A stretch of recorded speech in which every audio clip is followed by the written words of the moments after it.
Welcome to Sharing Life, Changing Lives, a podcast brought to you by the Henderson Church of Christ in Henderson, Tennessee. On this podcast, we explore stories of faith, hope, and love, real-life examples of how God works through his people to make a difference. Join us each week as we share conversations that inspire, encourage, and remind us all of the power of a Christ-centered life. Hello and welcome to Sharing Life, Changing Lives, the podcast from the Henderson Church of Christ in Henderson, Tennessee. My name is Robert Hatfield. I'm the pulpit minister here, joined as always by Bill Wade, our family minister. Hey, Bill, how you doing? I'm good, Robert. Good to see you today. Good to be with you. And we've got a very special guest, yet another one of our ministry staff. There are 6 of us in total, but today we get to talk with Jared Gott, who's one of our youth ministers. Hey, Jared. Hey, how's it going? So far, so good. Thanks for bailing us out. We were in a pinch and needed an episode, and Jared is here to help us. But Jared always brings it, whether you have a ton of planning time or just off the dome. You always have something worth hearing, and so we appreciate you. No pressure there. Just that's right. Really setting that bar. So, Bill, we've talked before on the show that before you stepped into the family minister role, you were in a youth minister role, and you and Jared actually worked together. Yep. And Jared is still in that role, working with our other youth minister, Caleb Norwood, now. And I'm sure you'll hear from Caleb before long if you're listening or watching the show. How did that happen, you guys becoming the dynamic duo of youth ministers? So, have you told that story before? No, You tell your side, and then I'll. Oh, is it one of these? I think so. I'll tell the Alabama version. The truth is in there somewhere? Okay. So I had been a youth deacon, and our youth minister left. And so we were in the process of interviewing. Yeah. And at the time, the applicants, we felt like we were going to take a step back in the program. Okay. And so we didn't our focus was always on our kids. We wanted the best for them. Yeah. And so still is, by the way. Yeah. I mean, that's our, the main crux of what we wanted was what's the best that we can provide for our kids. Yeah. And at that time we just weren't getting it. So, we pitched an idea of actually me and David Sweeney. Pitched an idea. Who is still one of our youth deacons. Still one of our youth deacons. He was the other at the time, of tag teaming this for an interim period. And David did not want to do that, which was fine. Yeah. Well, so we went down to Maywood for a youth retreat. Jared and Sasha came with us as chaperones. Our kids absolutely loved Jared and Sasha. And so from there, it kind of came back into Jared and I started having some conversations, and it just kind of worked. And I just want to say, for Jared, he was the perfect partner for me because although I'm an Alabama fan, he's an Auburn fan. You would think you would think that we're just terrible with each other. We finally have him outnumbered on this show, right. Jared. This is so great. We had the perfect melding of personalities, and it worked. Yeah. And it still works. I mean, although we're not partnering together now, that relationship is still very, very important to me. So you can pick up and go. What did he leave out there? Yeah. I mean, so from my end, I had been filling in the teen class when the youth minister couldn't teach, or sometimes just going and sitting up there if I didn't feel like going to an adult class. Wow. And so the teen classes have some great classes. Teen by classes the way. have some great. Don't sleep on the teen class. It's Absolutely. It's a good offering. Yeah. And so we had been asked to go and chaperone that fall retreat, and did. And so the whole time we were there, we didn't have a youth minister at the time, and so the kids were like, "Oh, be our youth minister," and I kept saying, "Absolutely not! Like I have a job." And you still have a job, and still have a job. And so came back, and Sasha and I were just talking about, what would it look like if we could do maybe some things to help out with that group, because we like working with that group. I didn't know at the time that the conversations were already being had about like an interim youth ministry role, and so pitched something to the elders. They came back and said, "Hey, what if you and Bill work together?" And that I said, I think that sounds great. Right. And it was, we're going to do this interim for 6 months, 6 months, and then we'll find someone. And, and how long has that been, Jared? I'm finishing up, I think, year 15. You're 15 at this point. You're still on that 6-month interim. Still, to the best of my knowledge. Yeah, we at one point we were having our conversations together, like, okay, are we doing an okay job with this? Or because we hadn't heard anything, right. And so we finally went to them and said, okay, are we interim? Are we not? And I think they basically came back and said, no, you're good. You're good. And no and news then, is good news. And then when Bill changed his role, I mean, I went back to the elders and said, okay, I know I don't have another 15 years of doing this. We need to think about the future of the program. And they brought in Caleb, and I've been working with him, and that's been awesome. Good. Yeah. Well, we have a top tier youth ministry and always have. And that's certainly the case today. And in large part, the youth ministry stands today on the foundation that you guys built over the last 15 years. And obviously people before that too. Right. But anyway, we appreciate what you guys do and have done. And Jared, you're still in the thick of it. In real life, you work at Freed-Hardeman University. I do. Yes. What's your official title? It keeps changing on me. So my title at Freed-Hardeman is the Assistant Dean of Emerging and Innovative Programs. That sounds impressive. It's a lot of words, and but it's a little bit of a catch-all on the academic side of the university for things that are non-traditional programming, dual enrollment, ROTC, international students. So things that don't necessarily take place in the classroom on campus, then my office tends to be involved in those things. So if there are high school students that are interested in earning some college credit during their high school career, they would at least go through your office, if not talk with you directly. I mean, how does that work? Yeah, that's it. They contact our office, and we help them apply, get admitted, sign up for classes. So. Well, there's no such thing as a part-time minister. I think everybody knows that. And so I'm not going to disgrace the work that you do by claiming that you're a part-time youth minister. But you do have a full-time job that is not youth ministry. We'll emphasize that. Yeah, that is correct. Well, so 15 years experience, and then we've got Bill, who served as a youth deacon and also served as youth minister for just about that long as well. And so today we're going to talk about some things that maybe we would do well in general and maybe on a congregational level. I know we may have people who don't come to worship with us at Henderson. Maybe you worship at another congregation somewhere else, or maybe you just don't. But we're going to talk about some things that would be good for us to realize about young people these days. And this is not in any way going to be here's the problem with kids these days kind of thing, right? I mean, you guys have a high view of our young people. Yes. In general, right? I mean, they're good people. Right. I tend to spend all my time with teenagers or college students and enrollment students who are also teenagers. So I have maybe a little bit of a myopic kind of perspective on them. What would you all say congregationally or I mean, Robert, you travel and talk to a lot of people. What are maybe like the church's impressions, would you say right now in 2025 of teenagers and teenage Christians, I guess, maybe specifically? Yeah, that's hard to answer objectively because I'm just coming off of Lads to Leaders weekend where 10,000 young people and supporters gathered in Nashville. Right. And we had an episode about it back a few weeks ago, if you've been listening. And that you come away from Lads with a very high view of the next generation, if you even want to put it that way. I mean, here are young people who are doing really great things in front of a lot of people. You're seeing young people who are serious not only about the Bible, about faith, but also about being leaders in that regard, biblical things and faith. The young people that I come across in churches when I travel places, I mean, they're just great people. They're showing up at events on Friday nights and Saturday nights or Monday, Tuesday, and Wednesday nights. They're sitting together. They seem to be encouraging each other.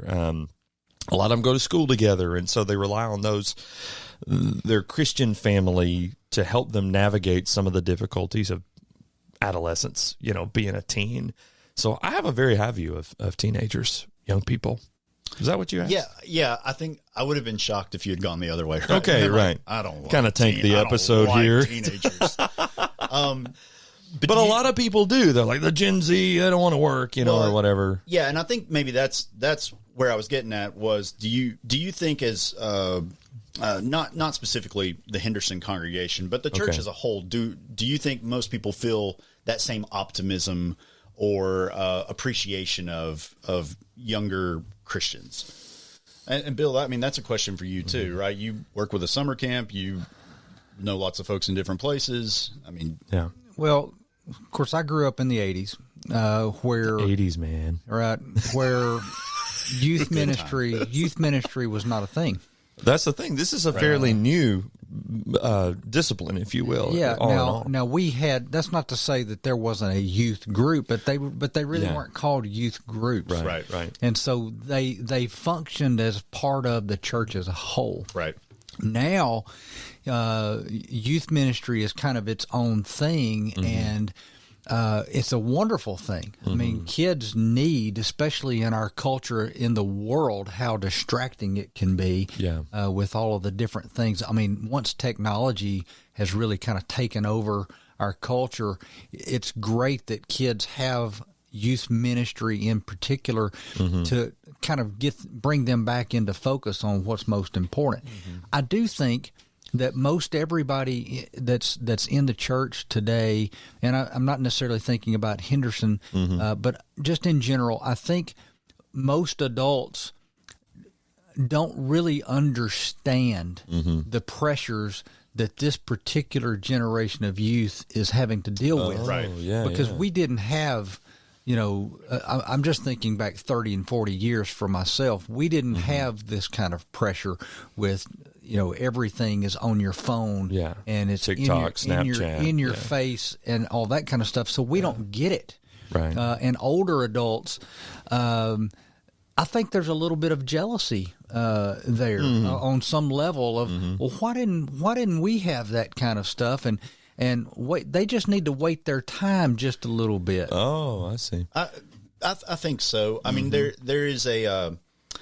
I've described it as a pressure to people. For example, if I was walking across campus back when we were in school, and it's I hit an icy patch and I fall down. Right, that might be funny to the people around once they make sure I'm not. That happened in real life to me several times. It happened to me in real life too. With a full cup of coffee. Oh no. So that might be funny to people at the time. We laugh about it. It's a little embarrassing. I make sure I'm okay and I go on about my day. The difference now is if you're constantly being recorded or people constantly have phones out, then that one event may not be something that happens to your day and you can go on from it. Now it becomes something that gets shared. Now it becomes something that gets sent around. Now people are constantly talking about it and you can't escape it. And I'm talking about a harmless example. I'm not even talking about something that would be really embarrassing or traumatizing to somebody who is in adolescence. And so, it's a different pressure in the world, knowing that you may not have things that are just your own. Everything is kind of shared at this point. I was going to say something similar about, I think that if there is any kind of friction between age groups, it's just because there's a lack of understanding, not a lack of respect. Right. I didn't even really grow up with a formal youth minister. We certainly had a youth program, and it was led by some great youth deacons. But there is this propensity sometimes if youth ministers and other ministers and leadership aren't careful to let that exist in its own microcosm over there on the side. Jared, you wrote down several things that we've got here in front of us that we may or may not talk about, but the first one you wrote down is that there's no such thing as age group Christians, and that teenage Christians are as much a part of the body as older members, parents, etc. And I think that I raise that now because that does sort of speak to a need for intergenerational ministry, which we're certainly trying to be intentional about at Henderson. But B, sometimes we view teenage Christians as like Christians Part B or Christians Light, or one day they'll grow into real Christians. Right. And that's a misnomer as well. Absolutely. And when I wrote that down, I mean, it's not necessarily that our youth group has experienced anything to make them feel less than, or anything like that. But I grew up the same way, right? As sort of what y'all are describing. We didn't have a youth minister. We had our group of teenagers, and really my parents did a lot of, chauffeuring us around to, area-wide devotionals or youth rallies and things like that. But we were still involved in really every aspect at the congregation I grew up in because we had to be.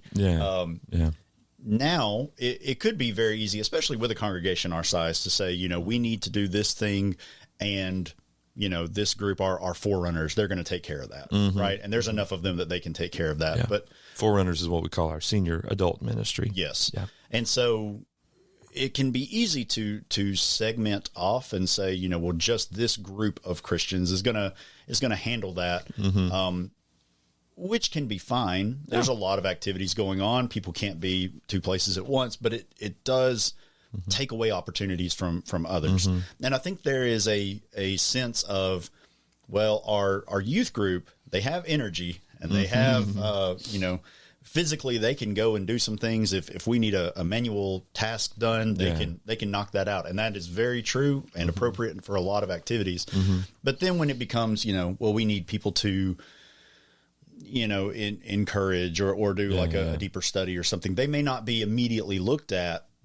And I don't think that's intentional. I think it's just maybe it's not what rises first to mind. And so, I put that on there as just people thinking about, there is no age group Christians. Not only should they be expected to do the same work, be expected to be involved in the same way, to serve the same way. We were just talking, I think maybe before we started recording, I get all confused. I mean, the classes, the study that they are doing, it's as deep as anything I've ever done with a group in the church doing Bible study. We have a coffee house conversation tonight. It's our informal Bible study where we encourage our teens to invite classmates or people from the community. We go down the street to a coffee shop. It doesn't feel imposing to have to be at the building. Get a cup of coffee. We open up the Bible. We talk through a topic. They have wrestled and debated and argued and referenced scriptures on various topics over the years in ways that I haven't encountered with another group. So they're capable of diving deep into God's word and want to do that. They want to understand. They're at that age where they're asking why about everything. And so they can do that. It's just that a lot of people don't see that. This is good to hear too, because I think sometimes, the things we see we see group pictures from you guys used to go to Gulf Youth Conference. And so, there's a big group of teenagers down on the beach, and they're not doing anything wrong or anything, but you come away just thinking, well, all they ever do is go to fun, exotic places. And, I think some people have a view anyway, that it's just kind of like glorified babysitting. We'd rather our teenagers be there because that means they're not getting into trouble somewhere else. Right. What you guys are doing and have built is so much more than that. And to hear you, I'm glad you were able to say that in public. I think that'll be helpful for a lot of us to hear. Yeah. It's really, really good. That phrase that you hear so often, the youth are the church of tomorrow. Yeah. And I understand why they're saying that because, youth are going to grow up and yes, there will be adults. That's true. Yeah. But if you fail to recognize that the youth are the church of today, you've missed a huge piece of what church is. You show me a church that does not have youth. Okay. What you've got is a church that is dying. If you don't have youth coming up that are going to grow and mature and become your future leaders at some point, that church is going to eventually just kind of die off. I'm thankful that our elders, next to missions, one of the largest line items in our budget is for the youth budget. That shows the investment. That they're putting into, and I'm thankful for that because, and we embrace everything that the youth is doing. Jared and Caleb they weigh out, the activities that they do. Some are spiritual based. Yes, some are going to be fun based, but there's a mission aspect and all of these things. They're doing these coffee house conversations that Jared referenced. Those are some of the best things that they have ever done. Yeah. And you talk about a deep dive into Scripture. I would challenge any adult to participate in some of those things, and they'll leave going, whoa, I'm not doing that, so it's great. And it's also, it's not just deeply studious, you're not just growing, but it's also deeply evangelistic, which is great. It is. That's what I'm thinking. Okay, we might designate something in a line item on a budget just for you got to put it somewhere in a bucket, and so we might designate it youth, but you could just as easily designate it evangelism, and it's just what the youth group is doing. You guys have Friends Day Wednesdays, and in the fall you've done the fifth quarter thing after football games when they're at home, and those are all just community things. We're here, we care, come see us. Yeah, and teens are at that point in their life where they have some freedom, right? But they also are around their friends so much, and so it's naturally a great evangelistic opportunity because they want to hang out with their friends. Why not do it in this activity that my youth group is, putting together? So they invite a ton of people to come to classes and events. It's great. Back to the intergenerational thing a minute. One of our new favorite events, we've done it twice now, is Community Car Care Day. We just had one earlier this month. Why are you laughing, Jared? What are you doing? It's so good. It's is it? Okay. It is. It's great. But what I'm hearing from older members of this congregation is part of what they love about it is an intergenerational event. Yes. And even, in some cases, we had members of our Forerunners group who were also literally washing cars with the youth, and we asked the youth group to spearhead the washing of the cars.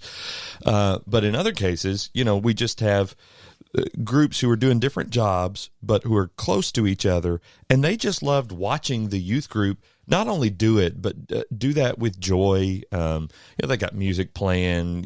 They're accidentally on purpose spraying each other with the hose. Stuff like that, which is just fun, wholesome, nothing wrong about it. They're just having a great time, and I'm hearing that internally from our congregation. We love that we get to see each other and serve with each other in those ways. I think it's the same for the youth group that they enjoy when our older members are out there like washing a car with them. I laugh because Community Car Wash Day, I go from maybe ministry to like having to parent 20 or 30 of them, and it's a lot of me screaming like, do it faster, you missed a spot, like as if I were in the driveway, with 30 kids being like, no, you've got to get the back tire too, like don't forget.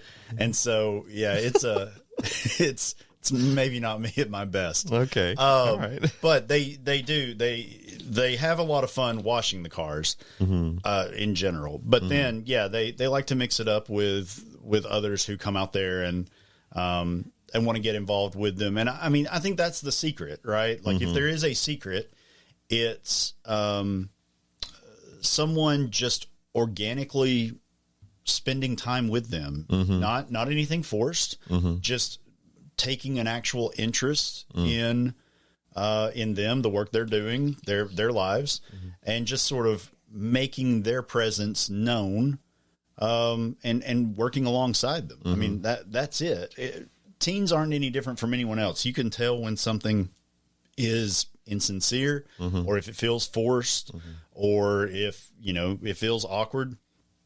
You can tell when someone's doing something because they feel like it's an obligation. And so they will kind of, be polite, be civil. They're not going to be rude about it, but it's, when they're, playing basketball in the gym and someone just picks up a ball and takes a shot, even if they're terrible, it doesn't matter. Like they're not looking for a great athlete to join them. They're looking for somebody who just wants to have fun with them, or someone who wants to work alongside them, or someone who wants to study alongside them, and is doing it from a legitimate place of interest and care for them, not like a forced, well, I need to do this. So you're saying that young people want those relationships. They want genuine relationships, but they want those relationships with people outside of their peer group. Yeah, I think they not only want, but we can say need, but I think they actually desire those relationships within the church. I think they want to know that the church is something bigger and deeper than just, Sunday morning, Wednesday night, right? They want the church to be something that they belong to and is part of their lives, not just a, we'll check the box, I can say I'm a member there kind of thing. Most of them who are trying to follow God are looking for the church to be their life. See, that's amazing. Maybe that's not always true of all the adults in the room. Sure. Absolutely. That's really cool. How can, I had several questions and they're all flooding right now.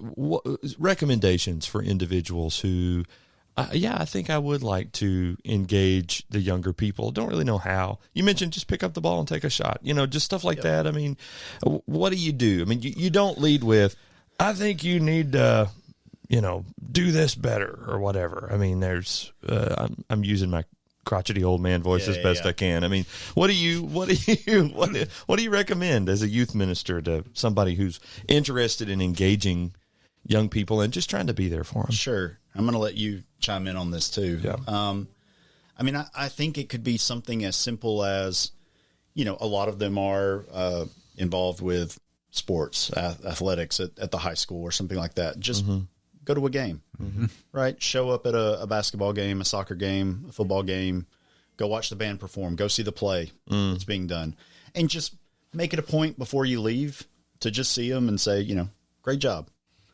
And then go on about your day. Like, I mean, that's a simple one.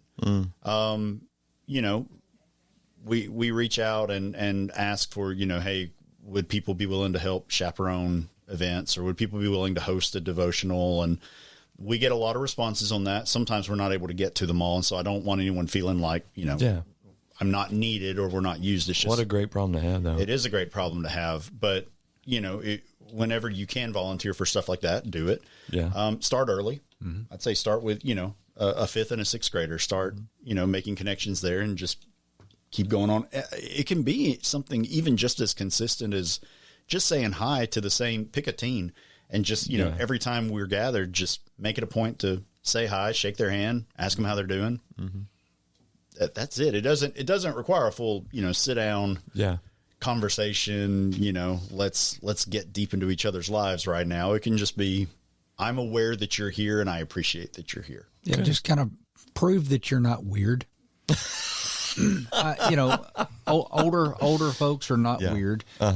Teenagers are not weird, so don't be weird. Just say hello. Talk to them. They can be weird. You have a rebuttal to that? I mean, I feel like sometimes people think that like teens are standoffish. They're, they don't want to talk to us, and it's not that. I mean, they are just weird. They're figuring out life. Yeah. Well, what I'm saying is, I'm thinking of Miss Joan Ray. Yeah. I don't know of any kid that does not love Miss Joan Ray. Right. Why? Well, she talks to them, and she spends time with them. The car care day, I saw your daughter, Robert, jump up on the back of a truck next to a gentleman in his 60s, and they were both laughing, doing their job, but they loved it. Both of those things stressed me out. Yeah, I mean, I was a little concerned. 8-year-old and a 60-year-old. I was a little concerned when the truck started moving, and we said, "Okay, don't move." Just while there's soap, right? Like, it's just a lot. But they weren't focusing on age, right? Yeah, they were just living life, and doing it together and having a great time. I love it. So I appreciated it so much. Yeah. Jared, there's more to say, but that's all the time we have to say it today. So we appreciate you coming on, and thanks for all the good stuff that you do. And with the youth group, you and Caleb, we appreciate it a whole lot. Roll Tide. I'm going to be sick now, so we must end the episode. You can find out more about our youth group by just coming and being with us sometime at the Henderson Church of Christ. You're always welcome. More information in the outro about that. And what you've heard today is really what this show is all about, just sharing life and changing lives. Find out more on our website, hendersoncoc.com, and the podcast where you can subscribe and find more episodes, hendersoncoc.com/podcast. Until next time, I'm Robert Hatfield. Let's keep sharing life, changing lives. Thank you for listening to Sharing Life, Changing Lives, a podcast from the Henderson Church of Christ in Henderson, Tennessee. We hope you've been encouraged by today's conversation and inspired to live a life of faith in Christ. You and your family are always welcomed with us at the Henderson Church of Christ. Join us on Sundays at 9 a.m. for Bible classes. We have classes that everyone in the family will enjoy. We meet for worship at 10 a.m. and 5 p.m. on Sundays. Our midweek Bible study takes place each Wednesday at 6:30 p.m. We'd love to see you anytime. Be sure to subscribe and share this podcast with others who might be blessed by it. To learn more about the Henderson Church of Christ, visit us online at hendersoncoc.com. Until next time, let's keep sharing life and changing lives for His glory.